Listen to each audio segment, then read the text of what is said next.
এই প্রথমবার আমি কক্সবাজারে ভিজিটে আসলাম, জেলা আইন শৃঙ্খলা কমিটির মিটিং এ অ্যাটেন্ড করলাম। এখানে অনেক কিছু সিদ্ধান্ত আমাদের হয়েছে, এটা প্রতি মাসেই হবে। আজকে যে গুরুত্বপূর্ণ সিদ্ধান্ত হয়েছে তা হলো আমরা কক্সবাজার সমুদ্র সৈকতকে একটা শৃঙ্খলার মধ্যে নিয়ে আসব এবং এখানে সমস্ত অবৈধ যে স্থাপনা বা অস্থায়ী স্থাপনা যেগুলো রয়েছে এগুলো এক সপ্তাহের ভিতরে ক্লিন হবে জেলা প্রশাসনের নেতৃত্বে, বিচ ম্যানেজমেন্ট কমিটির নেতৃত্বে। বিচ ম্যানেজমেন্ট কমিটি এখনো গঠিত হয় না, নতুন ভাবে গঠিত হবে। আর এখানে স্থানীয় সংসদ সদস্য জনাব লুৎফর কাজল সার্বিক সহযোগিতা করবেন এবং জেলা প্রশাসন আর পুলিশ প্রশাসনকে আপনারা সাংবাদিক বন্ধুগণও সহযোগিতা করবেন বলে আশা করি। কারণ আমাদের অহংকার হচ্ছে আমাদের কক্সবাজার বিচ।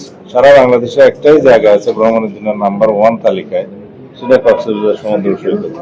এটাকে আমাদের জাতীয় এবং আন্তর্জাতিক মানে আমাদের উন্নত করতে হবে। আর সেটা করতে গেলে যাতে আমাদেরকে এই বিচে একটি মানে কোনো রকমের ময়লা আবর্জনা না থাকে এবং কোনো অবৈধ স্থাপনা না থাকে এবং এমন কোনো বিষয় আমরা ওখানে না আনি যাতে পর্যটকদের জন্য কোনো অসুবিধার সৃষ্টি হয় এবং দৃষ্টিকটু লাগে।